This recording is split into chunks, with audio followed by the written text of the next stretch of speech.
Bienvenidos a 360 grados, una visión global de la noticia, un espacio para debatir sobre todo lo que sucede en Colombia y en el mundo. Y hoy empezaremos 360 con una entrevista a Mario Aranguren, el exdirector de la Unidad de Análisis de Información y Análisis Financiero, la UIAF, que quedó absuelto y desvinculado del escándalo de las chuzadas del DAS. Casi 4 años de investigación, de escuchar testigos, de revisar pruebas documentales, fueron suficientes para que la propia Fiscalía y la Procuraduría pidieran absorber al exdirector de la UIAF. Hoy Mario Aranguren habla en 360 grados, nos dirá cómo fue ese proceso, cómo se afectó su carrera profesional y ante todo, qué intereses políticos estarían detrás de ese proceso que lo llevó a prisión. Y además, también tendremos otra entrevista con la senadora Piedad Zucardi, quien está privada de su libertad, sindicada por la Corte Suprema de Justicia de haber tenido nexos y pactos políticos con grupos paramilitares. La senadora Piedad Zucardi habla en 360 grados de su caso, de su supuesta inocencia, de cómo obtuvo su caudal electoral, del clan político de su familia y de muchas otras cosas. Hoy Piedad Zucardi habla en 360 y no se muevan, que ya en segundo le damos la bienvenida a Mario Aranguren.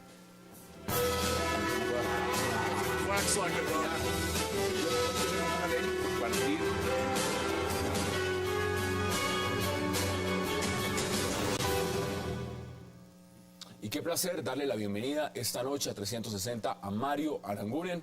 Qué gusto y gracias por aceptar esta invitación. Muchas gracias, Hassan. Mire, un proceso muy duro el suyo. Además, quiero retomar sus palabras, porque usted dijo, después de que terminó la audiencia, en la cual queda prácticamente en libertad, absuelto por petición de Fiscalía y Procuraduría, dice lo siguiente: yo dije que iba a demostrar mi inocencia y la demostré. Estuve 10 meses en la cárcel y 3 años enfrentando este proceso. ¿Cómo fue este proceso para usted? Uy, fue una cosa muy dura, Hassan. Muy dura. Vamos, uno siendo inocente y que lo vinculen a un tema penal, que lo priven de la libertad, con todo lo que significa eso, puesto uno en la picota pública, pues eso fue absolutamente muy difícil para mí y para mi familia. Pero bueno, gracias a Dios se hizo justicia y logré que me absolvieran de todos sus cargos. ¿Usted estuvo mucho tiempo antes en la DIAN? Sí, yo fui director de la DIAN. Yo empecé mi carrera en el sector público en la DIAN. Llegué allá en el año de 1984. Eso todavía no era la DIAN, era la Dirección de Impuestos Nacionales. Y comencé desde bien abajo, fui mensajero allá en la Dirección de Impuestos Nacionales. Empezar desde el escalafón de abajo y llegar hasta la dirección. Sí, y después fui el director de la DIAN. ¿Qué es la Unidad de Inteligencia de Análisis Financiero? Mire, muchos colombianos no saben qué es. ¿Qué es esa entidad? Esa entidad es una unidad se llama Unidad de Información y Análisis Financiero. Y lo que hace es eso, análisis financiero. ¿Para qué? Para contrarrestar delitos por posibles temas de lavado de dinero y financiamiento de terrorismo. Esas unidades existen más o menos en 150 países del mundo. O sea, eso no es exclusivo en Colombia. No. Esas exigen, fue una decisión del G7, de los países más desarrollados del mundo, que vieron que una de las formas de atacar muchos delitos, como por ejemplo el narcotráfico, que es un delito fuente de lavado de la corrupción, que son delitos fuentes de lavado de dinero, debían hacerse mediante un análisis financiero y buscando más o menos cortar la financiación de esos delitos. Eso básicamente es. ¿Cómo termina usted, alguien que estaba en la DIAN, que pasa a esta unidad de investigación de inteligencia y análisis financiero, a terminar metido en un tema de chuzadas? O sea, ¿de dónde viene el escalafón para que usted termine allá? Por ejemplo, el tema decía, le dieron ese calificativo del tema de las chuzadas. O sea, la UIAF no tiene ni los equipos, ni las funciones, ni nada para esos temas de chuzadas. O sea, usted no tiene, en la oficina de esta unidad, allá no hay gente con audífonos, no, señor, ni tiene nada con computadores que usted vaya a conectarse a ninguna parte. Por eso le pregunto, entonces, ¿cómo termina usted metido en este proceso? Entonces, se desarrolla como un tema muy mediático cuando estalla este escándalo a través de los medios de comunicación. Y eso hace que se mueva como muchos agentes dedicados a estos temas de la justicia. Y ese tema mediático entonces genera que tiene que haber alguna respuesta, y la respuesta del ente fiscalizador, del ente acusador, de la fiscalía, fue involucrarme a mí como director de esa unidad, ¿de acuerdo? En este tema. Y yo me preguntaba, pero ¿yo qué tengo que ver con esto? Por Dios, ¿qué fue lo que hice? Lo sacaron de un sombrero, como cuando el mago saca el conejo y dice, aquí hay uno de los que está, ven y lo metemos acá. Y me pusieron ahí, y entonces me llegó un telegrama y me decían, tiene que presentarse tal día a una audiencia de imputación de cargos y medidas de aseguramiento. Yo le dije a mi familia, a mis hijos, a mi señora, a mi madre, les dije, pues yo voy a ir allá. O sea, pues eso... No me van a imputar ningún cargo, por Dios, y mucho menos me van a dictar medidas de aseguramiento, por Dios. Me presenté, llegué a las 7 de la mañana, eso comenzó como a las 9 de la mañana. Y a las 12 del día ya me habían imputado 3 cargos criminales. Yo no sabía por qué era lo que había hecho yo. Y a las 12 de la noche ya estaba en la cárcel. Y ahí comenzó mi suplicio. 4 años prácticamente. Sí, señor, 4 años. En ese momento, ¿qué es lo primero que usted piensa? ¿Qué es lo primero que usted dice? Uy, Dios mío, pues en ese momento se siente uno Cuando solo. usted va a una diligencia judicial por una situación y usted se ve la noche ya en la cárcel. En la cárcel estaba... Esa noche me llevaron al búnker de la fiscalía y al día siguiente me llevaron a la picota. Y yo pues no podía dormir, no comía, estaba absolutamente afligido. Eso es, digamos, una de las cosas más duras que le puede pasar a una persona, es que lo priven de la libertad. Fuera de que está en la picota pública, en los medios, fuera de que está su nombre, inmediatamente de pasar de cualquier sitio, inmediatamente está siendo el escrutinio público, digámoslo de esa forma. Sí, porque además dijeron que yo era un peligro para la sociedad. Entonces, yo pues en medio de mi, allá solo, allá destruido, decía, pero ¿qué fue lo que yo hice? Y fuera de eso, ¿cómo me dicen a mí que yo soy un peligro para la sociedad? Y bueno, entonces comenzó mi suplicio. Pensaba en mi familia, en mis hijos, en mi esposa, en mis padres, en mis hermanos, en mi familia. Y yo allá solo, viendo la situación económica de mi familia. Sin saber además en el limbo cuánto tiempo va a estar usted. Porque uno sabe en estos temas cuándo entra, pero uno no sabe cuándo sale. Mire, yo se lo pregunto por una razón muy específica. En el marco de lo que ha significado procesos acá, hay que retomar una frase de la ex fiscal Vivian Morales. Ella en una audiencia dijo, yo le cumplí al país. Cumplirle al país fue enviarlo usted a la cárcel, a Bernardo Moreno, a Andrés Felipe Arias. Hoy están por fuera defendiéndose, por fuera usted está en un proceso de absolución. La gran pregunta es, ¿con qué le están cumpliendo al país? ¿Mandando gente inocente a la cárcel? ¿O mandando gente a que la condenen primero mediáticamente y públicamente y que no se puedan defender en libertad? ¿Usted qué piensa frente a esas declaraciones? Mire, yo lo que creo es que sí, evidentemente la justicia tiene muchos defectos que hay que arreglar. O sea, hay que hacer un arreglo a este sistema penal acusatorio, porque la justicia tiene muchos defectos, es muy lenta, tiene decisiones que no son conducentes, tiene decisiones como en mi caso, por ejemplo, llevarme a una cárcel, privarme de mi libertad, haberme imputado esos cargos, faltó más investigación para haberme imputado todo ese tipo de cosas. Pero una cosa buena que tiene la justicia de todas maneras, con todos sus defectos, con toda su lentitud, con todo eso, llega la justicia. Llega, opera. Opera. Digamos, en mi caso, demoramos 4 años. Es que usted en 4 años lo pueden dejar, mire, en 4 años lo pueden dejar sin patrimonio, su familia destruida, usted sin ganas de volver ni siquiera, me imagino, al sector público. No, por Dios, no, jamás se me ha ocurrido volver al sector público. O sea, al sector público, hay mucha gente que le pasa lo mismo, si yo no quiero volver al sector público. No, nunca. Entonces, pero sí, de acuerdo, y entonces todo eso que le pasa a uno, que es duro, es... como usted lo dice, estamos en una situación económica, mi familia, pues muy difícil, tenemos muchas deudas, etcétera, y que tenemos que mirar a ver cómo hacemos y cómo le hacemos frente a eso. Es un renacer de nuevo. Pero aún, en el caso mío, 4 años, puesto en la picota pública, detenido, privado de mi libertad, todo ese tipo, todo lo que dijeron y todo lo que hablaron de mí, escuchar cosas horribles de uno, de que uno es jefe de una organización criminal, Dios mío. Es que por eso vuelvo a la pregunta inicial. ¿Dónde estaba usted? Pero uno tiene que rescatar esto, Hassan, que aún con todos esos problemas, con todo eso, la justicia llega. y se hizo justicia. Mire, lo que pasó en el juicio mío, que la propia fiscalía, ¿de acuerdo? Esas personas, la propia procuraduría, los delegados de la procuraduría, la propia fiscal y la decisión que la tenía que tomar la señora juez, personas, seres humanos, y que la fiscal diga fue un error, pido la absolución, pido la absolución de Aranguren, eso no tiene precio, digamos, eso No, y emocionalmente a usted se le vio. lo hace volver a uno a tener credibilidad. Digamos, los países y las sociedades tienen altibajos, las instituciones, y en este tema la justicia, altibajos, defectos, cosas que tenemos que corregir. Pero mire, Pero llega la justicia. un punto importante es el siguiente, usted lo contaba. ¿Cómo es posible que usted vaya a una citación judicial, usted atienda una citación judicial, usted vaya en la mañana y usted en la noche esté preso? Es decir, ¿dónde está la presunción de inocencia? ¿Dónde está esa figura de que uno va a un indagatorio y inmediatamente usted puede quedar detenido? Si es que para que la gente vaya a la cárcel tiene que estar condenada. Tiene usted realmente que ser un peligro para la sociedad para que usted vaya a la cárcel. En este país hay personas que han cometido secuestro y les dan casa por cárcel. Se acaba de fugar un señor del ELN que secuestró al contratista canadiense. Lo mismo ocurrió con una señora que secuestró un bebé y la mandaron en libertad para la casa. ¿Usted inmediatamente en qué momento era un peligro para la sociedad? Si aquí la misma fiscalía y la procuraduría están diciendo, solicitamos la absolución.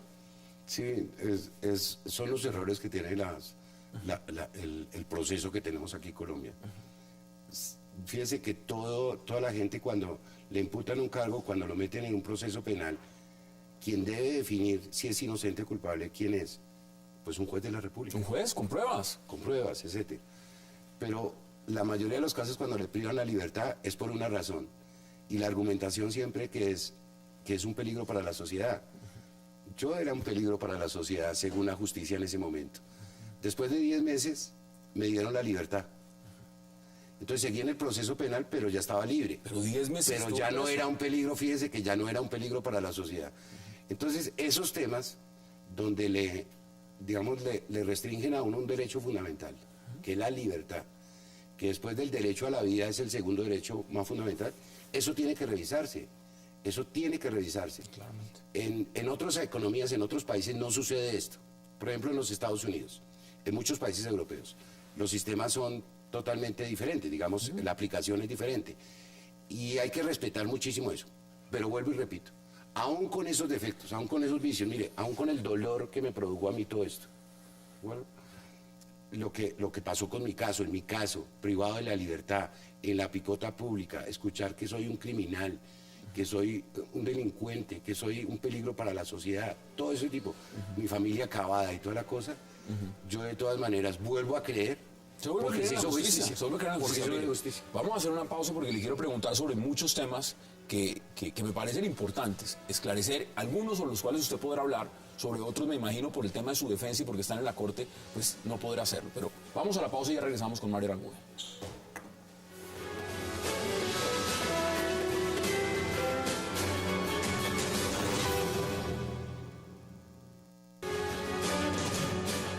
Regresamos a 360 grados y nos encontramos con Mario Aranguren, quien fuera el exdirector de la UIF. Bueno, mire, muchos temas. El tema del DAS y la pregunta fundamental de lo que pasó en el DAS y las chuzadas, evidentemente a usted le dejaron, fue lo que lo metió en este proceso. ¿Esas chuzadas se dieron? ¿Ustedes de la dirección de donde estaba, usted no tiene la menor idea de si eso pasó o no? No, es que yo no sé. Digamos, aquí en el país hay unas cosas que hay que corregir. Porque aquí, por ejemplo, los medios de comunicación tienen una gran responsabilidad en todo esto. ¿De acuerdo? Y es que esas campañas mediáticas son organizadas desde los medios de comunicación. Digamos, el efecto que tienen todas estas cosas, esas opiniones, toda la forma como se presentan las cosas, etcétera, sobre los temas penales, sobre las investigaciones penales, es enorme. Es que los juicios se hacen primero en televisión antes que en los tribunales. Entonces, no puede ser que uno tenga que defender estas cosas o tenga que contrastar todo este tema frente a las cámaras o los medios de comunicación y no donde debe ser, que son los estrados judiciales. Y además el efecto, porque quien aplica la justicia son personas, el efecto que tienen los medios de comunicación sobre estos temas es enorme. Sobre los jueces. Entonces hay una cosa mediática donde se le dio un boom terrible. Y como son personas las de la Fiscalía y son personas las de la Procuraduría, etcétera, seres humanos que les está entrando una cantidad de información por aquí, le está saliendo por el otro lado, escuchan otras cosas por acá, etcétera, pues reaccionan. Y eso es lo que pasa en muchos casos, como por ejemplo en mi caso. Usted estuvo condenado primero en los medios. Por fuera estaba condenado, tenía que demostrar su inocencia en los tribunales. Sí, señor, yo digamos, cuando me dictaron medidas de aseguramiento en esa audiencia, cuando yo estaba, Dios mío, no había ningún periodista, disculpe que lo diga de manera general, que dijera que Aranguren era un señor honesto. Y todos los medios me sacaban como un delincuente.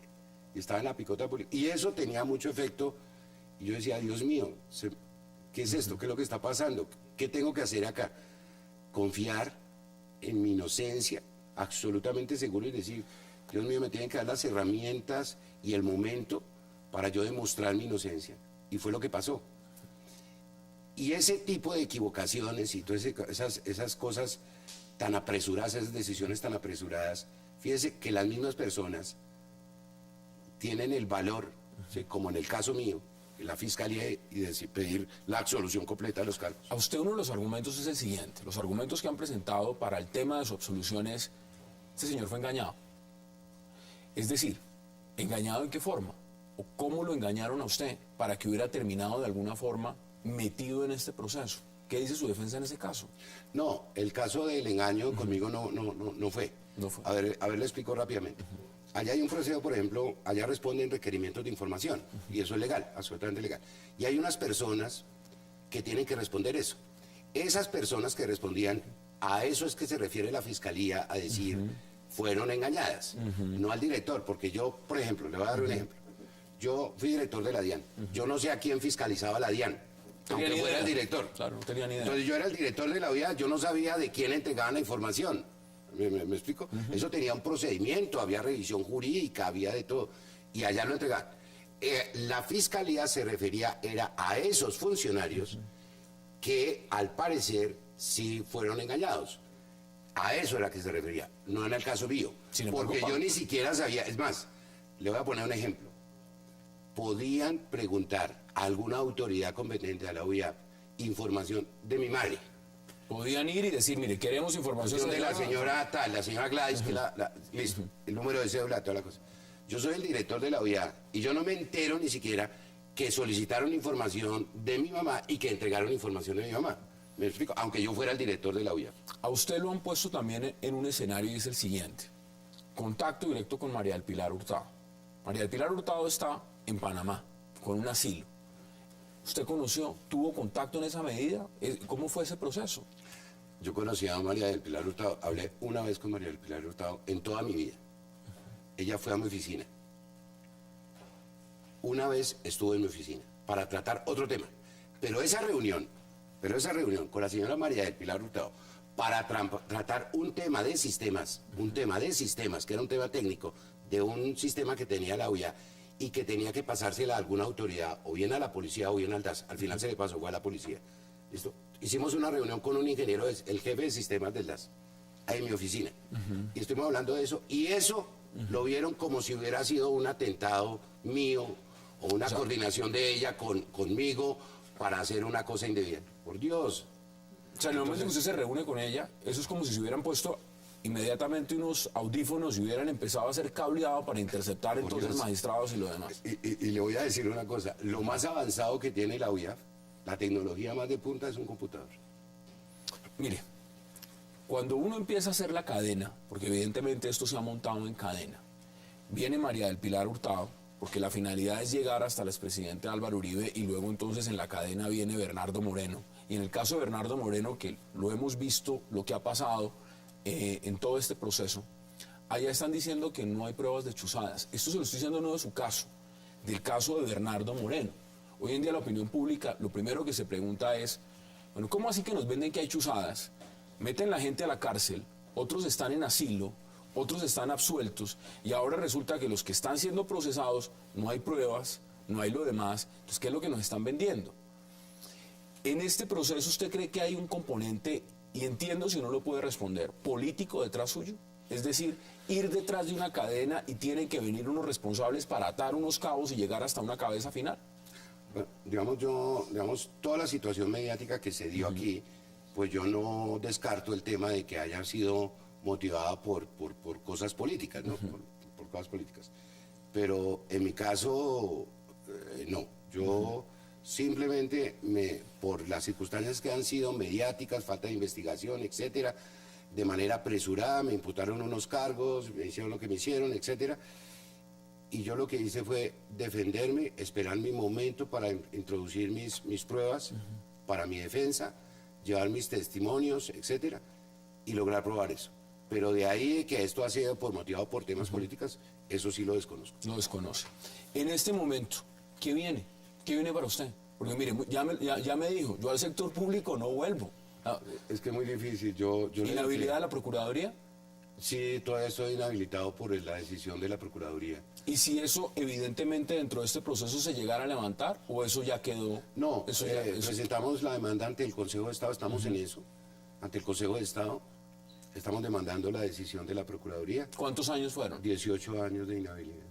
18 años. O sea, usted aparte de que lo meten a la cárcel 10 meses, le ponen 18 años de inhabilidad para ocupar cargos públicos y ahora le están diciendo, hombre, qué pena, usted está absuelto. Sí. Entonces, mire, nosotros estamos en ese proceso con el Consejo de Estado. Y entonces, eso lo estamos demandando, etcétera, pero aún así, mire, no cruza por mi mente volver al sector público. No, porque es muy difícil. Yo le entregué toda mi vida profesional al sector público. De verdad, y yo he trabajado, y por donde he pasado he dejado huella. Es que le está diciendo, usted empezó de mensajero en la DIAN y llegó a ser el director. Sí. Ahí más o menos uno ve su ascenso, no todo el mundo puede contar esa historia. Sí, tomamos decisiones fuertes allá en la DIAN, etcétera, y la DIAN creció, fue una entidad más, la gente empezó a creer más en la DIAN y todo ese tipo de cosas.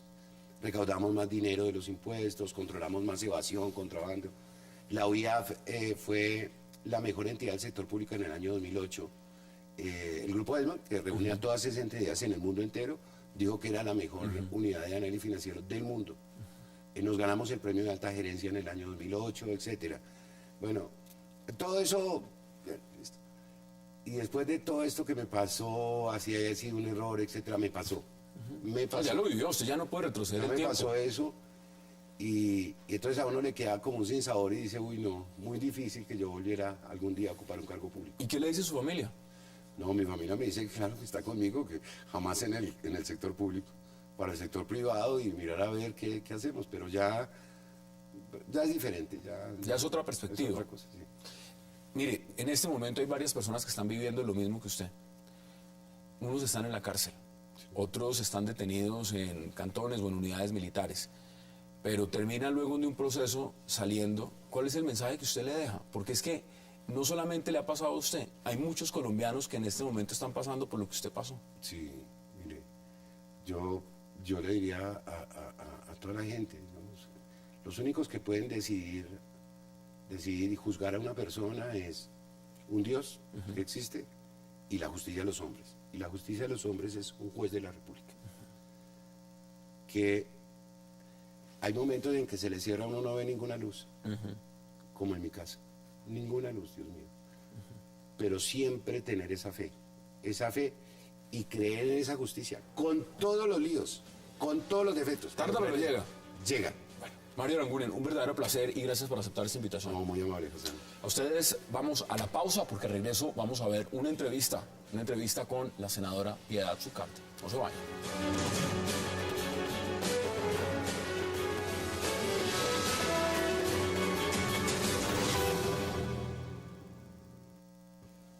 Bienvenidos a 360 grados en esta entrevista exclusiva en alianza con el diario El Heraldo de Barranquilla con la senadora Piedad Zucardi. Senadora, un verdadero placer y gracias por aceptar esta invitación y darle la oportunidad, por supuesto, a nosotros en Cable Noticias y al Heraldo de entrevistarla. A ustedes, Asa, muchísimas gracias. Al Heraldo también muchísimas gracias. Mire, voy directo al grano. En el momento en lo que se está viviendo en la coyuntura política, usted en este momento está siendo investigada por la Corte Suprema. Acá hay un tema puntual y hay unas acusaciones directas de reuniones con paramilitares. ¿Qué dice usted de esas reuniones? Bueno, acusaciones no hay todavía, Hassan, porque el proceso tiene diferentes etapas. Acaba de concluir la etapa de probatoria, entramos a la etapa de calificación. Es la etapa más importante del proceso porque es el momento preciso en que los titulares, los honorables magistrados titulares, van a conocer en esta etapa conclusiva cómo se dieron las pruebas, qué dijeron los testigos de cargo que ellos solicitaron o los de descargo que yo solicité. Gracias a Dios, los testigos han dicho la verdad y además lo que venían diciendo en otros procesos cuyas pruebas me trasladaron. No conocen a Piedad Zucardi, nunca se reunieron con Piedad Zucardi, nunca apoyaron electoralmente a Piedad Zucardi y eso me parece importante dentro del proceso y también me da a mí la certeza de que puedo seguir probando que soy inocente. ¿Qué ha pasado en el tema de su defensa? Usted está, por lo menos sus abogados han dicho que están inconformes con las investigadoras, con el proceso de policía judicial que ha adelantado toda la recolección de pruebas y demás. ¿Qué ha pasado con ese tema? Oportunamente, Hassan, yo le di a conocer a los honorables magistrados las dificultades que se habían presentado con la recolección de algunos testimonios. Porque yo no puedo decir que en mi caso hay testigos falsos, pero sí hay una evidencia de que hay algunos testimonios tergiversados, algunos testimonios manipulados, algunas preguntas y respuestas predeterminadas. Y eso generó cierta incertidumbre en mí y a través de mi abogado y directamente se lo di a conocer a la Corte. ¿Han escuchado todos los testimonios que usted ha querido o hay testimonios que no han llegado? Es decir, cuando aquí mencionamos el traslado de pruebas de lo que significa el expediente de Javier Cáceres, ¿ha llegado todo ese paquete o hay cosas que no han llegado y usted quisiera que no llegaran o que llegaran? No, yo estuve, por supuesto, atendiendo todos los requerimientos que hizo la Corte, solicité testigos de descargo. Demoraron un poco en ser escuchados, pero fueron escuchados. Tengo que decir que se me dio la garantía y la posibilidad de controvertir los testimonios trasladados y los testimonios que fueron en su momento solicitados. Pero efectivamente hay algunas dificultades que todavía quedan por resolverse. Mire, uno de los temas importantes acá fue su captura. El tema de citarle una indagatoria, capturarla e inmediatamente tener todo este procedimiento. Estamos viendo en Colombia, y hay fuertes críticas en diferentes escenarios, de personas que son capturadas con unas pruebas, con unos testimonios, y después a los meses o al año, o en el caso, por ejemplo, como el señor Mario Aranguren, después de 4 años le dicen, qué pena, solicitamos que hay una absolución. ¿Usted cómo ve ese proceso? Porque usted aquí está sentada, privada de su libertad, evidentemente puede estar en unas condiciones mucho mejores que las que podría estar un preso en una cárcel, pero está privada de su libertad. Es así de sencillo. ¿Es, en su opinión, este mecanismo coherente en Colombia o usted podría defenderse en libertad? Bueno, Hassan, nosotros estamos viviendo realmente serias dificultades desde el punto de vista del respeto por derechos fundamentales.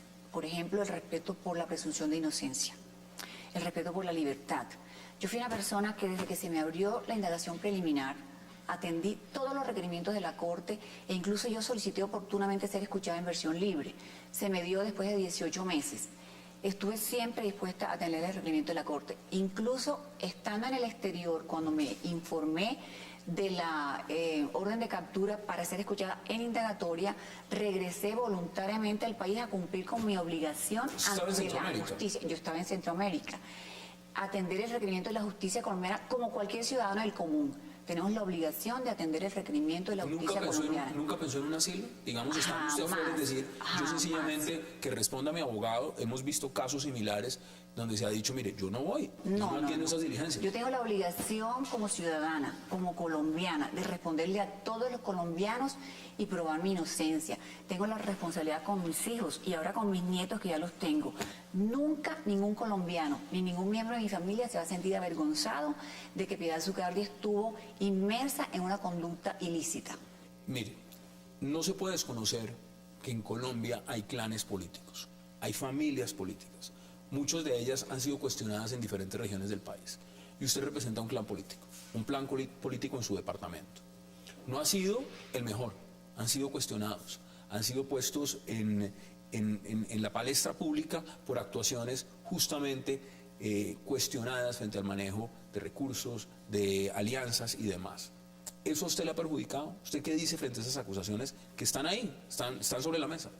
Bueno, Hassan, En su momento, las personas cercanas a mi familia, concretamente mi esposo, Juan José García, mi cónyuge, y Álvaro García, mi cuñado, han atendido los requerimientos de la Corte Suprema de Justicia y lo han aceptado sin ninguna objeción, con dignidad, ajeno a que estén de acuerdo o no. Esa es una decisión personal de ellos. Las responsabilidades penales son individuales, no se pueden transferir. ¿Y los votos igual? Yo respondo, los votos también son personales. El trabajo político mío es diferente y además se nota esa diferencia. Te quiero poner un ejemplo. Cuando Juan José aspiró a su último periodo, obtuvo 78.000 votos, después de 3 periodos de estar siendo senador. Cuando yo aspiré por primera vez, que tomé la decisión, que tampoco fue que conté con el apoyo inmediato de toda la familia, porque sabían que era una actividad que representaba muchos cambios en la vida familiar, yo obtuve 38.000 votos. Si tú comparas los senadores que en ese momento incursionaban en la vida política, sacaban más o menos este tipo de votación. Posteriormente, Piedad Zucardi fue afianzándose con su trabajo político, con su trabajo de control político, con su trabajo legislativo, y ganó mayor confianza en los electores. Pero aún así, la votación mía nunca subió de una manera que se pueda considerar atípica. La votación mía del año 98 al año 2002 solamente ganó 3.900 votos. Eso se puede decir, y le podemos decir a la opinión pública, por ejemplo, esos votos son míos. Esos votos no me los puso ni los heredé. Esos votos son míos y esos votos no los heredé. Y lo que se dice en la región Caribe y lo que se dice en Bolívar y en Cartagena es un testimonio del trabajo arduo, comprometido, responsable, permanente de Piedad Zucardi por defender los intereses de los sectores vulnerables, los intereses de la región Caribe, los intereses de la mujer. Por ejemplo, Hassan, yo me posesioné el 20 de julio de 1998. A los 20 días estaba presentando un proyecto para reformar la única ley que había sobre violencia intrafamiliar. ¿Para qué? Para mejorarla, para ofrecerle a las mujeres colombianas unos elementos mayores desde el punto de vista de la justicia para que tuvieran ellas dignidad en su vida y se evitara tanto maltrato. Yo presenté las leyes de amnistía de la libreta militar. En la costa, y lo sabe muy bien Tomás, una de las dificultades que había es que la falta de capacidad de pago de las personas de los hombres mayores de 28 años de estratos 1 y 2 no tenían cómo pagar la multa, la mora de la libreta militar. Y yo diseñé una amnistía y son muchísimos los hombres colombianos que se han beneficiado de esa amnistía. O sea, trabajo legislativo es lo que vengo para mostrar. Vamos a hacer una pausa, senadora, en esta entrevista exclusiva con el diario El Heraldo y Cable Noticias 360, y ya regresamos para seguir ahondando sobre temas muy importantes de lo que está pasando en la Corte Suprema con su caso. Vamos a la pausa y ya regresamos. Regresamos a 360 grados en esta entrevista exclusiva en alianza con el diario El Heraldo a la senadora Piedad Zucardi. Senadora, mire, aquí hay un contexto electoral. Estamos en una campaña política y posiblemente reeleccionista. ¿Cómo se ha sentido usted con su partido?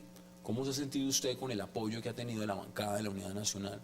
¿Cómo se ha sentido usted, y en ese caso, con el presidente Juan Manuel Santos, y de llegar usted a ser exonerada de esto y lanzarse a la arena política, que es un escenario a futuro? ¿Usted seguiría apoyando lo que está pasando ahorita en Colombia? Bueno, Hassan, en la situación en que yo estoy, realmente no me puedo referir a temas de la coyuntura nacional política. Pero lo que yo sí quiero que los colombianos tengan la certeza es que Piedad Zucardi nunca concertó, nunca promovió, nunca financió actividades de grupos al margen de la ley. Y eso me da a mí la certeza, y estoy segura que se la va a dar a la Corte, de que Piedad Zucardi podrá volver tanto al seno de su familia, de la cual nunca hubiera querido estar alejada, como al seno de la democracia colombiana, como es el Congreso de la República. Pero yo le pregunto, ¿qué tanto el tema de las condenas que haya, por ejemplo, contra personas de su familia, eso puede afectar directamente su proceso en la Corte? No, yo confío en la Corte Suprema de Justicia, en la autonomía, en la independencia y en que no va a haber ningún tipo de discriminación en mi contra. Todo esto forma parte del traslado de Javier Cáceres, es decir, los testimonios que fueron utilizados, que dieron validez en ese sentido a la condena contra Cáceres, es lo que se está utilizando en su contra? Me trasladaron muchísimas pruebas de otros procesos, inclusive, Hassan. Procesos de los cuales ya han sido calificados, han sido cerrados, cuyos testimonios se pueden inclusive consultar en páginas web, en portales como laverdadabierta.com o La Vida por la Verdad. Y allí todos los colombianos que quisieran conocer qué habían dicho anteriormente los jefes paramilitares o los subalternos de esos jefes paramilitares, es que no conocen a Piedad Zucardi, que no apoyaron electoralmente a Piedad Zucardi, que nunca se reunieron con Piedad Zucardi. Y eso fue lo que ellos precisamente sostuvieron cuando se les llamó por parte de la Corte a testificar. De manera que hay una ratificación de unas declaraciones anteriores que habían dado en su momento en otros procesos que se me fueron trasladados a mi proceso. Mire, usted ha hablado también de intimidación directa a su abogado defensor. Es decir, cuéntenos cómo es eso, cuál es esa intimidación, de quién ha venido parte. Lo estoy viendo directamente por parte de grabaciones, diligencias practicadas. ¿Eso cómo se plantea? ¿Ese tipo de cosas se han dado? Yo le planteé a la Corte Suprema de Justicia en una comunicación que suscribí personalmente ciertas dificultades que se presentaban en el recaudo de los testimonios, en el recaudo de las pruebas. Y eso tendrá que valorarlo la Corte en su momento, Hassan. ¿Será una responsabilidad? Será una responsabilidad de los magistrados titulares, que yo, con el debido respeto, les pido que miren con el mayor rigor las pruebas, tanto que se me trasladaron como las que se tomaron durante el desarrollo de mi proceso. Hay un elemento, y es el siguiente. Las reuniones, el pacto realito y todo lo demás han marcado una coyuntura en Colombia. Y evidentemente el tema de la llegada de congresistas apoyados abiertamente por los paramilitares al Congreso. Y eso representó en la administración pasada casi un 35% del Congreso que representaban a los paramilitares. La gran pregunta hoy en día que se hacen muchos es: ¿cuántos de ellos fueron en realidad a reunirse con los paramilitares en el marco de una desmovilización? ¿Y cuántos en realidad fueron a hacerlo, a hacer acuerdos políticos y alianzas estratégicas para llegar al poder? En el caso suyo, la vinculación y lo que más o menos han tratado de desentrañar los testimonios que la tienen a usted en la Corte Suprema es que usted estaba en ese grupo. Es decir, los que estaban haciendo acuerdos políticos para tomarse el poder en Colombia. Ese bagaje de lo que pasó con los paramilitares le va a representar a usted la gran carga que representa su proceso. Es decir, desmontarse de esa idea del paramilitarismo asociado con los políticos. ¿Usted cree que puede desmontar esa carga en la Corte Suprema? Por supuesto, Hassan. Hay elementos que le van a dar a la Corte la certeza de que Piedad Zucardi nunca se benefició, nunca concertó. Ni hizo acuerdos. Ni hizo acuerdos. Y te voy a dar una precisión de fechas. La reunión de Ralito fue en julio del 2001, posterior a cuando el presidente Pastrana suspendió lo que se llamaban los diálogos discretos con las AUC. Piedad Zucardi nunca fue a Ralito, ni al nudo del Paramillo, ni a ninguna otra reunión que ellos hubieran organizado con esos fines. Piedad Zucardi fue a la reunión de la zona rural de Córdoba como miembro de una comisión accidental creada por el Senado de la República, por el Congreso de la República, y fue dentro del periodo establecido por el presidente Andrés Pastrana, dentro de esos diálogos discretos. Porque la reunión nuestra fue en enero del año 2000 y los diálogos discretos del presidente Pastrana continuaron hasta enero del año 2001, o sea, un año después. De manera que eso le da a la Corte la certeza, la tranquilidad, y está perfectamente documentado que Piedad Zucardi nunca ha actuado por fuera del margen de la ley, ni buscando beneficios de interés directo. No, se lo pregunto directamente por una razón. Mire, muchos dicen, el hecho no es haberse reunido con ellos. Usted pudo haber mandado un emisario, usted pudo haber hecho los acuerdos políticos de otra forma. Y la gran pregunta que se hacen muchos colombianos, en el marco de lo que son las acusaciones por paramilitarismo, es eso. Dicen, ¿cómo podemos nosotros garantizar que esta gente, que estos políticos de determinadas zonas del país, que ya tuvieron algunas condenas referentes a acuerdos con paramilitares, no son los mismos que volvieron al futuro? Es en ese tema. Mire lo que está pasando, por ejemplo, con Luis Alfredo Ramos. Él dice, yo me reuní en el marco de un proceso de desmovilización y atendí unas diligencias que no tenían nada que ver con acuerdos políticos, y en este momento también está detenido. Hassan, cada caso tiene sus especificidades y yo solamente puedo responder por mi caso. Piedad Zucardi, para que el concepto para delinquir se dé, también necesita una permanencia en el tiempo. Piedad Zucardi asistió a esa sola reunión, como te digo, como miembro de una comisión que hizo 3 reuniones, dos con el ELN y una con la AUC, y nunca obtuvo un beneficio directo. Incluso las pruebas documentales de la Registraduría Nacional del Estado Civil demuestran que Piedad Zucardi perdió votos cuando se dio ese fenómeno. Y está perfectamente documentado ante la Corte porque le entregué un estudio electoral muy completo donde están señalados los municipios donde Piedad Zucardi perdió votación. Con un plus en este sentido, las votaciones de Piedad Zucardi no califican en los estándares establecidos por la Corte y por la Fiscalía para considerar una votación atípica. O sea, nunca hubo concentración en un solo candidato, nunca hubo un alto incremento, nunca hubo una disminución de la abstención, de manera que eso está claramente demostrado ante la Corte Suprema de Justicia. Evidentemente para usted es una posición muy difícil porque hablar de la Corte Suprema cuando es el que lo está juzgando a uno, pues lo pone en una posición incómoda.